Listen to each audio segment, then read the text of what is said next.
ನಮಗೆ ಗೊತ್ತಿಲ್ಲದಾಗೇನೆ ಒಬ್ಬ ಮೇಲ್ಜಾತಿನಲ್ಲಿ ಇರ್ತಕ್ಕಂಥ ಬಡವ ಬಂದ್ರೆ ಅವನಿಗೆ ನಮಸ್ಕಾರ ಸ್ವಾಮಿ.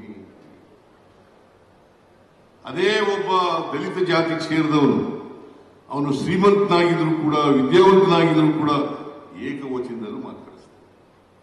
ಇದು ಗುಲಾಮಗಿರಿಯ ಸಂಖ್ಯೆ.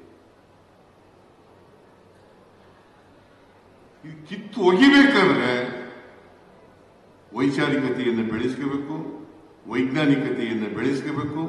ಅದು ಬೆಳೆಸ್ಕೊಂಡಾಗ ಮಾತ್ರ ಸ್ವಾಭಿಮಾನ ಬರಲಿಕ್ಕೆ ಸಾಧ್ಯ. ಸ್ವಾಭಿಮಾನಿಗಳಾಗಿ ಬದುಕ್ತಕ್ಕಂಥದ್ದು ದುರಹಂಕಾರ ಅಲ್ಲ. ಕೆಲವರಿಗೆ ನನ್ನನ್ನ ನೋಡಿದಾಗ ಸಿದ್ದರಾಮಯ್ಯನಿಗೆ ದುರಹಂಕಾರ ಅಂತಾರೆ. ನಾನು ಸ್ವಾಭಿಮಾನಿ ಅಷ್ಟೇನೆ. ಕೆಲವರು ಸಿದ್ದರಾಮಯ್ಯನಿಗೆ ಬಹಳ ದುರಹಂಕಾರ ಅಂತಾರೆ. ಆದರೆ ನೀವು ಎಲ್ಲರೂ ಕೂಡ ದುರಹಂಕಾರಿಗಳು ಅಂತಂದ್ರೂ ಪರವಾಗಿಲ್ಲ, ಆದರೆ ಸ್ವಾಭಿಮಾನಿಗಳಾಗಿ ಅಂತಕ್ಕಂಥ ಮನವಿಯನ್ನು ಮಾಡಲಿಕ್ಕೆ ಬಯಸ್ತಾರೆ. ದುರಹಂಕಾರಿಗಳು ಅಂತ ಕರೆದ್ರು ಕರ್ಕೊಳ್ಳಿ. ಈಗ ನಾನೇನು ಕೇರ್ ಮಾಡಲ್ಲ ಅವ್ರಿಗೆ. ಈಗ ದುರಹಂಕಾರಿಗಳು ಅಂತ ಕರ್ಕೊಂಡ್ರೆ ನಾನು ಅವ್ರಿಗೆ ಯಾರಿಗೂ ಸೊಪ್ಪಾಕಲ್ಲ. ಕರ್ಕೊಳ್ತಾರೆ, ಕರ್ಕೊಳ್ಳಿ.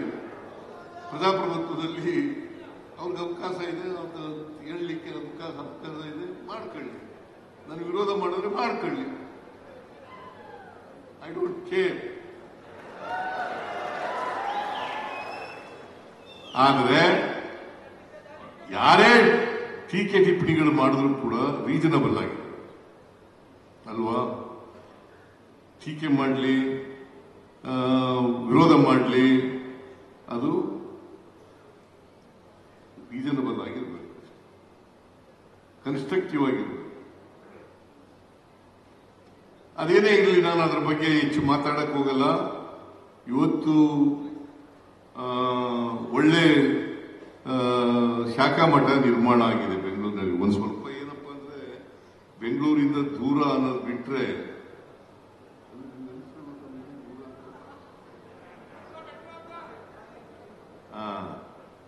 ದೂರ, ಬಟ್ 1 ಎಕರೆ ಜಾಗ ಸಿಗ್ಬೇಕಲ್ಲ. 1 ಎಕರೆ ಜಾಗ ಸಿಕ್ಕಿದ್ದದು ಬಹಳ ದೊಡ್ಡ ವಿಚಾರ. ಇಲ್ಲಿ ಮಾಡಿದ್ದಾರೆ. ಇದನ್ನ ಎಲ್ಲರೂ ಕೂಡ, ಎಲ್ಲ ಜನಾಂಗದವರು ಕೂಡ ಉಪಯೋಗಿಸ್ಕೊಳ್ತಕ್ಕಂಥ ಕೆಲಸವನ್ನು ಮಾಡಿ ಇದರಿಂದ ನೀವು ಬೆಳಿಬೇಕು, ಬೇರೆಯವ್ರಿಗೂ ಬೆಳೆಸಬೇಕು. ನೀವು ಬೆಳಿಬೇಕು, ಬೇರೆಯವ್ರಿಗೂ ಬೆಳೆಸಬೇಕು.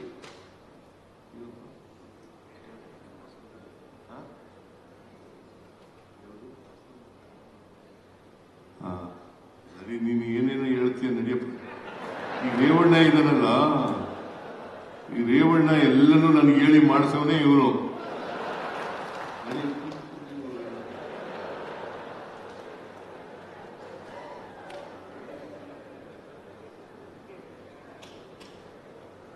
ಆದ್ರಿಂದ ನಾನು ಬಹಳ ಜನ ನನ್ನನ್ನು ಪ್ರಶ್ನೆ ಮಾಡ್ತಾರೆ, ಸಿದ್ದರಾಮಯ್ಯ ಏನ್ ಮಾಡಿದ್ರು ಜಾತಿಗೆ ಅಂತ ಪ್ರಶ್ನೆ ಮಾಡ್ತಾರೆ ಕೆಲವರು ಅಲ್ವಾ? ಬಹಳ ಸಂತೋಷ. ಯಾವಾಗಲೂ ಕೂಡ ಹಂಗೆ ಒಪ್ಕೊಳ್ಳೋದಕ್ಕಿಂತ ಪ್ರಶ್ನೆ ಮಾಡಿ ಒಪ್ಕೊಳ್ಳೋದು ಬಹಳ ಒಳ್ಳೆಯದು.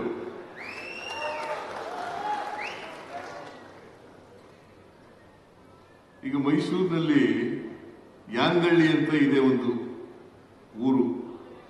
ಅಲ್ಲಿ 12 ಎಕರೆ ಜಮೀನು ಕೊಡಿಸಿದ್ದೆ ಹಿಂದೆ. ಅದು ಬಿಲ್ಡಿಂಗ್ ಕಟ್ಟಕ್ಕೆ ಶುರು ಮಾಡ್ತು. ಅದು ಹಂಗೆ ಯಾರೋ ಕಟ್ಟವ್ರು ಅರ್ಧಕ್ಕೆ ಬಿಟ್ಬಿಟ್ಟು ಹೊಂಟೋದ್ರು. ಅದಕ್ಕೆ ಕಟ್ಟಲಿಲ್ಲ.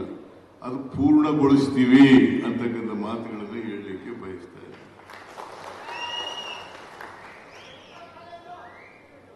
ಇಲ್ಲಿ ಬೆಂಗಳೂರಿನಲ್ಲಿ ಬನಶಂಕರಿ ಇದೆಯಲ್ಲ,